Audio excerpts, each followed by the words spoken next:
लगातार आहिनि सिंधी चैनल ते तव्हां सभिनी दोस्तनि जी महिरबानी त तव्हां शॉर्ट नोटिस ते असांजो मौक़ुफ़ ॾिसण ॿुधण लाइ हिते गॾु थिया आहियो। सभ खां पहिरीं अव्हां जे ज़रिए उमरकोट मां इहो मौक़ुफ़ ॾियणु चाहींदुसि त सभ खां पहिरीं अव्हां सभिनी खे मुबारकबाद ॾियणु चाहींदुसि पूरे पाकिस्तान खे त कल्ह जेको पाकिस्तान जी हिन हिकिड़ी महदूद जेका जंग थी हुई उन में फतेह थी आहे, कामयाबी थी आहे, जेको बेमिसाल आहे। ऐं पाक फ़ौज जेको आहे दुश्मन के टोटा चॿाया आहिनि। जेको पहलगाम वारो वाक़ियो थियो हो उन वाक़े में पाकिस्तान हिंदुस्तान के हिकिड़ो ऑफर कई हुई त इन जी हिकिड़ी बैनुल अक़वामी जांच कराई वञे ऐं उन में जेको बि फाइंडिंग्स हुजनि उहे साम्हूं आंदियूं वञनि। पर छाकाणि जो मोदी हुकूमत इहो तय करे चुकी त असांखे पाकिस्तान ते हमिलो करिणो आहे ऐं उन खे उन फॉल्स फ्लैग ऑपरेशन के बहानो ठाहे पाकिस्तान ते हमिलो कयो वियो। उन जे बावजूदि रेस्टोरेंट जो पाकिस्तान मुज़ाहिरो कयो ऐं पर उन जे बावजूदि हिंदुस्तान जो जेका मनमानी आहे पाकिस्तान में नवाज़ शरीफ़ ऐं ख़ासि तौर पर ते शहबाज शरीफ़ जी ख़ामोशी जे करे उहो वधंदी वई ऐं उन्हनि कल्ह राति ताईं पंहिंजा जेके आहिनि इहे हमला जारी रखिया। मजबूरन पाकिस्तान रिटेलिएट कयो ऐं पाकिस्तान जी एयरफोर्स जेका आहे इंडियन एयरफोर्स खे बिल्कुलु आउट क्लास कयो ऐं उन जी केतिरनि ई जेके स्ट्रेटेजिक जेके जायूं हुयूं ऐं जेके उन्हनि जा मिलिट्री जा जेके बेस हुया उन्हनि ते हमिलो कयो ऐं कामयाबी सां हमिलो कयो ऐं फतेह हासिल कई ऐं बैनुल अक़वामी मुदाख़लत खां पोइ जंहिंजे लाइ मिंथमेड़ जेके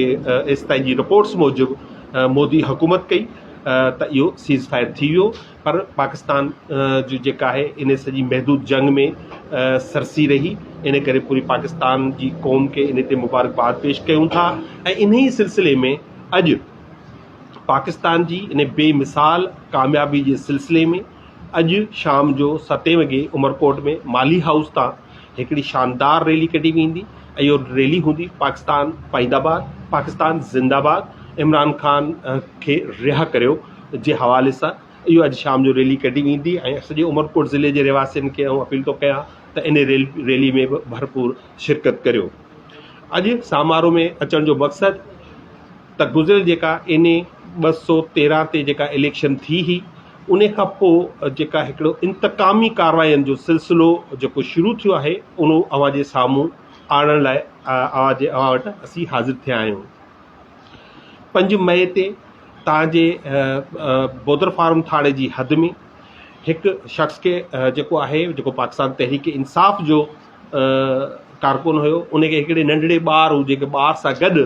ॿार पंहिंजे ॿार खे घुमाइण लाइ आयो हो, पुलिस अगवा कयो ऐं उनखे थाणे में ॿार सूदो बंदि करे घरे छॾियो। ऐं जॾहिं भट्टी बिरादरी जा माण्हू उन ॿार जी ॻोल्हा में इन जी ॻोल्हा में थाणे ते पहुता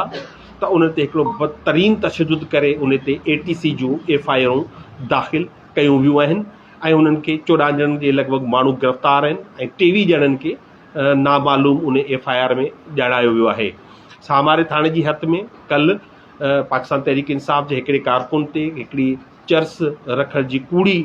FIR जेका आहे उहो कई वई आहे। अहिड़ी तरह सां पूरे ज़िले में को भील कम्यूनिटी हुजे, को बोदर फार्म जी पंजाबी बिरादरी हुजे, आरई बिरादरी हुजे, मेघवाड़ बिरादरी हुजे, हिन इलेक्शन में जेका इन्हनि खे बदतरीन शिकस्ती आहे। जहिड़े नमूने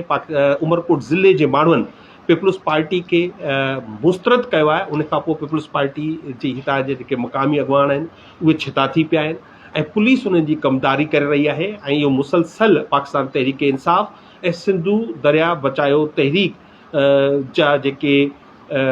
मेंबर आहिनि उन जे मेंबर पार्टियूं आहिनि उन जे कारकुननि ख़िलाफ़ इहे ज़्यादतियुनि जो सिलसिलो शुरू कयो वियो आहे। असीं उन जी भरपूर मज़म्मत कयूं था ऐं पुलिस खे जेका आहे गुज़ारिश कयूं था त तव्हां महिरबानी करे इन्हनि सियासी माण्हुनि जी कमदारी न करियो। वक़्तु अचणा वञणा आहिनि, हीअ हुकूमत हूं बि न हलणी आहे ऐं इंशाअल्लाह अॻे हुकूमत पाकिस्तान तहरीक इंसाफ़ ऐं इतादी पार्टियुनि जी हूंदी ऐं उहे बि पार्टियूं पंहिंजो पाण खे वॾियूं जमहूरी पार्टियूं सॾाइनि थियूं। पर हाणे इन जो हशर इहो आहे त हाणे इहो पुलिस जे ज़रिए माण्हुनि ते हुकूमत करणु चाहिनि था, पुलिस जे ज़रिए माण्हुनि खे दॿाइणु चाहिनि था, जेके असीं मुस्तरद कयूं था। ऐं हिकु भेरो ॿीहर ऐं उमरकोट जी आवाम जो बि शुक्रियो अदा करियां थो त जहिड़े तरीक़े सां पीपल्स पार्टी खे हिननि बाई इलेक्शन में मुस्तरद कयो आहे ऐं जहिड़े तरीक़े सां इन जी गूंज जेका आहे पूरे पाकिस्तान में ॿुधी वई आहे, हाणे इहो यकीनी थी वियो आहे त अॻे जनरल इलेक्शन में पीपल्स पार्टी पूरी सिंध में इनशाला वाइप आउट थी वेंदी। तव्हांजी महिरबानी।